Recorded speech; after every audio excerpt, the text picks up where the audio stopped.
wabarakatuh. Perkenalkan, nama saya Ananda Putritami dari kelas 12 IPA 1 nomor absen 03. Tujuan saya dari membuat video dari PowerPoint atau menjelaskan PowerPoint ini yaitu untuk memenuhi tugas matematika peminatan dari Ibu Suji Astuti mengenai materi limit fungsi, di mana limit fungsi aljabar dan trigonometri. Baik, di sini sudah saya buatkan sebuah peta konsep mengenai limit, menjelaskan limit-limit apa saja yang akan saya jelaskan serta cara memperoleh nilai dari limit-limit tersebut. Pertama yaitu pengertian dari limit fungsi. Limit fungsi merupakan limit suatu fungsi f(x) untuk x mendekati bilangan a, di mana a merupakan nilai pendekatan fungsi f(x) bila mana x mendekati a, dan ditulis limit f(x) untuk x mendekati a. Jika limit f(x) sama dengan L untuk x mendekati a, secara sederhana artinya adalah f(x) mendekati L jika x mendekati a. Berikutnya yaitu saya akan menjelaskan mengenai konsep limit fungsi aljabar. Seperti yang kita ketahui, limit dapat diartikan sebagai menuju suatu batas, sesuatu yang dekat namun tidak dapat dicapai. Dalam bahasa matematika, keadaan ini dapat disebut limit. Limit menjelaskan suatu fungsi jika batas tertentu didekati. Mengapa harus didekati? Ya, karena suatu fungsi biasanya tidak terdefinisi pada titik-titik tertentu, meskipun suatu fungsi seringkali tidak terdefinisi untuk titik tertentu. Sehingga dalam bahasa matematika, limit biasa atau dapat dituliskan menggunakan rumus limit f(x) sama dengan L untuk x mendekati a. Maksudnya, apabila suatu fungsi x mendekati a, namun x tidak sama dengan a, maka fungsi f(x) mendekati L, di mana pendekatan x ke a dapat dilihat dari dua sisi, yaitu sisi kiri atau sisi negatif dan sisi kanan atau positif. Dengan kata lain, x dapat mendekati dari arah kiri atau negatif dan arah kanan atau positif, sehingga menghasilkan nilai limit dari kiri dan limit kanan.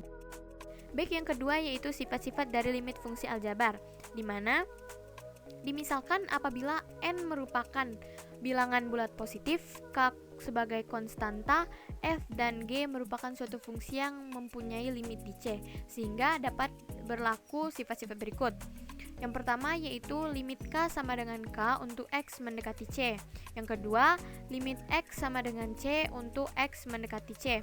Yang ketiga, limit kf(x) di mana x mendekati C, sehingga k atau konstanta dapat kita keluarkan dari limit, sehingga k dikali limit f(x) untuk x mendekati C. Kemudian untuk nomor 4, 5, dan 6 itu hampir-hampir sama saja, namun yang membedakan antara ketiga sifat tersebut yaitu tanda penjumlahan, pengurangan, serta tanda perkalian. Kemudian yang ketujuh yaitu limit f(x) per gx untuk x mendekati C, di mana sifat ini dipisahkan secara fungsinya masing-masing, di mana sama dengan limit f(x) untuk x mendekati C per limit gx untuk x mendekati C, di mana nilai dari limit gx itu tidak boleh sama dengan 0. Yang kedelapan yaitu limit f(x) pangkat n untuk x mendekati C sama dengan limit f(x) untuk x mendekati C dipangkatkan n. Kemudian yang terakhir yaitu limit akar n untuk f(x) di mana x mendekati C, maka sama dengan nilai akar n dari limit f(x) untuk x mendekati C, bila mana limit f(x) mendekati C itu lebih dari 0. Yang ketiga yaitu untuk menentukan nilai limit fungsi aljabar dapat menggunakan dua cara. Sebelumnya, dalam limit fungsi aljabar terdapat dua bentuk, di mana bentuk pertama itu limit f(x) untuk x mendekati a, dan bentuk kedua yaitu limit f(x) untuk x mendekati tak hingga. Untuk bentuk pertama dapat menggunakan dua cara, di antaranya yang pertama itu cara substitusi, di mana kita langsung memasukkan nilai dari x yang mendekati limit dari suatu fungsi tersebut.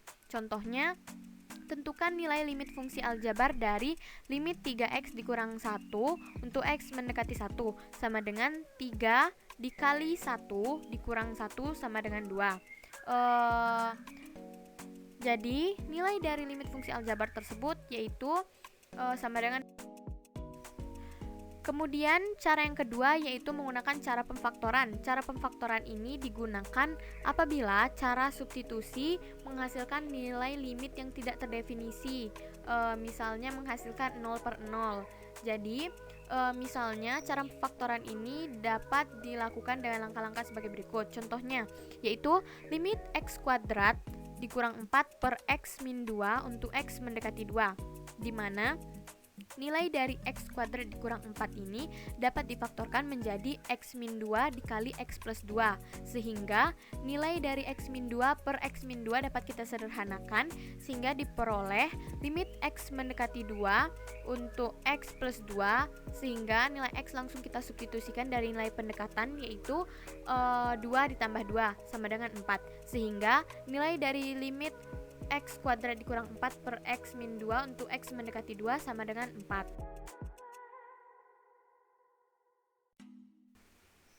Kemudian untuk bentuk kedua terdapat dua cara pula. Yang pertama dengan membagi dengan pangkat tertinggi, baik itu pembilang maupun penyebut. Misalnya contohnya tentukan nilai dari limit fungsi aljabar dari limit 4x kuadrat dikurang 6x ditambah 1 per 2x kuadrat dikurang 7x untuk x mendekati tak hingga.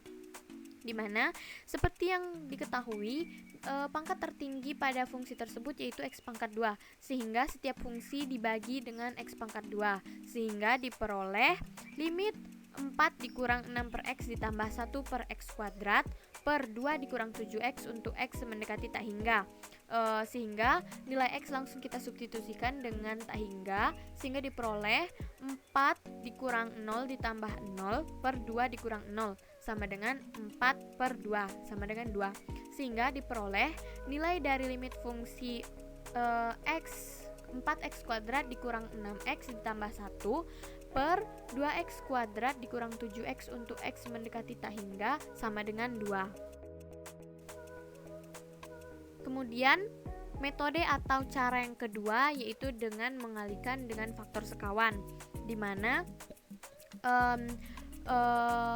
metode ini sering digunakan pada bentuk fungsi dalam bentuk akar, sehingga seperti pada contoh limit akar x plus 2 dikurang akar x plus 1 untuk x mendekati tak hingga, di mana sekawanan dari akar x plus 2 dikurang akar x plus 1 yaitu akar x plus 2 ditambah akar x plus 1 dikalikan per sama dengan limit x plus 2 dikurang x plus 1 per akar x plus 2 ditambah akar x plus 1.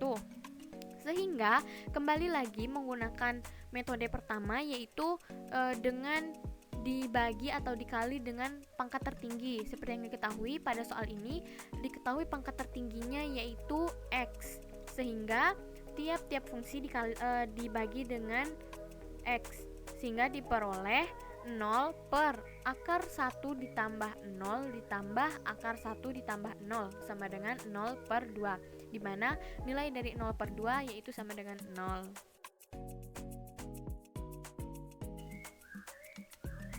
Berikutnya yaitu konsep dari limit fungsi trigonometri. Limit trigonometri merupakan nilai yang paling dekat dari suatu sudut. Dalam limit trigonometri ini dikenal beberapa istilah, misalnya sinus, kosinus, tangen, sekan, kosekan, dan kotangen. Berikutnya yaitu rumus-rumus dalam limit trigonometri. Terdapat beberapa rumus, diantaranya yang pertama yaitu rumus kebalikan.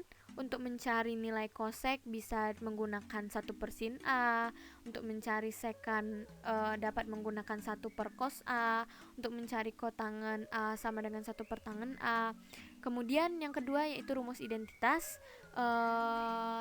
Terdapat 3 buah rumus, yaitu sin kuadrat A ditambah cos kuadrat A sama dengan 1, tan kuadrat A ditambah 1 sama dengan sekan kuadrat A, kotangen kuadrat A ditambah 1 sama dengan kosekan kuadrat A. Selain itu, terdapat pula rumus jumlah serta selisih dari trigonometri serta sudut rangkap dalam memecahkan soal-soal trigonometri, di mana rumus-rumus ini dapat digunakan ketika ingin melakukan manipulasi atau untuk mencari bentuk sederhana dari nilai limit yang diperoleh sebelumnya. Kemudian yang keenam yaitu batas fungsi trigonometri.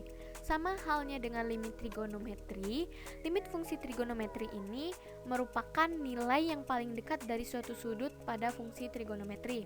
Dalam perhitungannya terdapat dua teorema yang menjadi dasar dari limit fungsi trigonometri, di mana teorema pertama yaitu teorema yang hanya berlaku pada saat di mana x itu mendekati 0. Misalnya, limit dari sin x per x untuk x mendekati 0, ketika kita substitusikan diperoleh hasilnya 0, sehingga diberlakukanlah teorema ini di mana nilai sin x per x untuk x mendekati 0 itu sama dengan 1.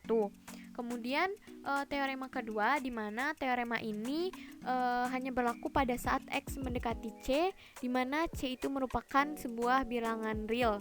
Misalnya, limit cos x untuk x mendekati c, maka nilai dari cos x itu sama dengan cos c.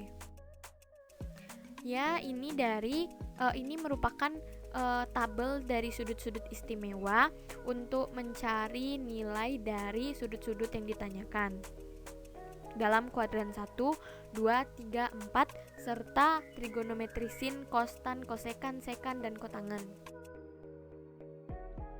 Terakhir yaitu soal latihan yang saya peroleh dari penilaian harian 1 pada LKS.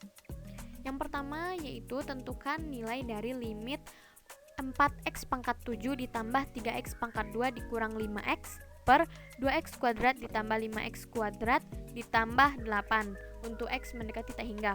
Seperti yang diketahui, bentuk limit ini merupakan bentuk limit fungsi aljabar di mana nilai x itu mendekati tak hingga. Sehingga seperti yang telah dijelaskan tadi dapat dilakukan dengan dua cara. Di sini saya menggunakan cara dengan membagi pangkat tertinggi.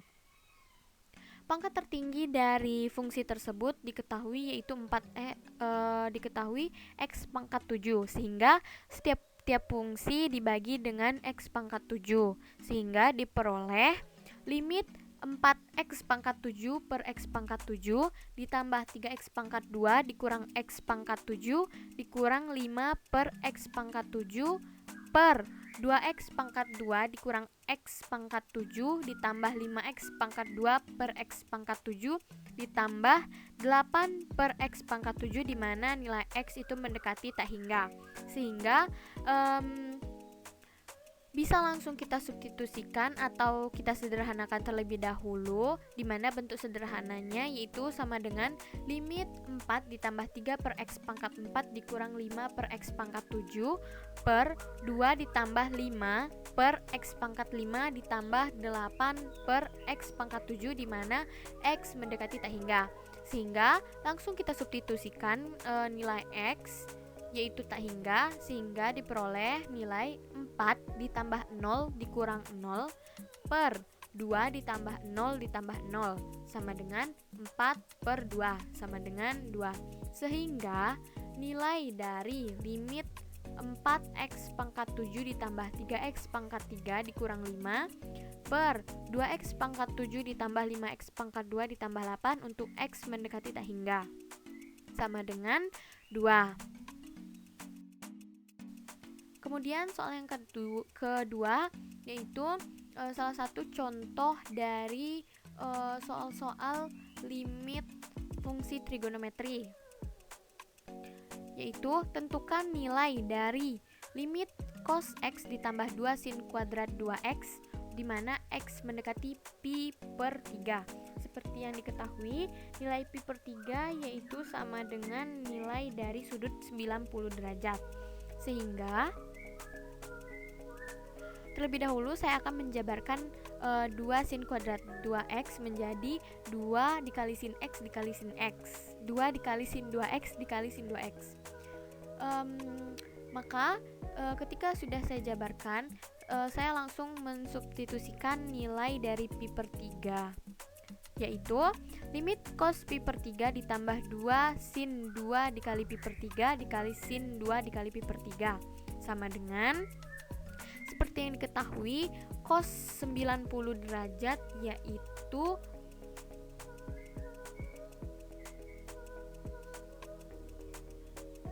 cos 60 derajat, cos 60 derajat yaitu 1/2, sin pi per 3 itu sama dengan 1/2 akar 3 dikalikan 2 sehingga akar 3, maka setengah ditambah akar 3 dikali setengah akar 3 sama dengan nilai dari akar 3 dikuadratkan sama dengan 3.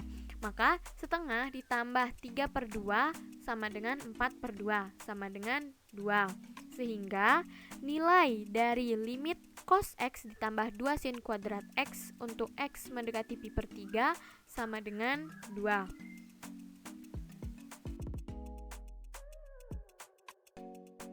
Dari saya, apabila terdapat kesalahan, saya mohon maaf atas perhatiannya. Saya ucapkan terima kasih. Wassalamualaikum warahmatullahi wabarakatuh.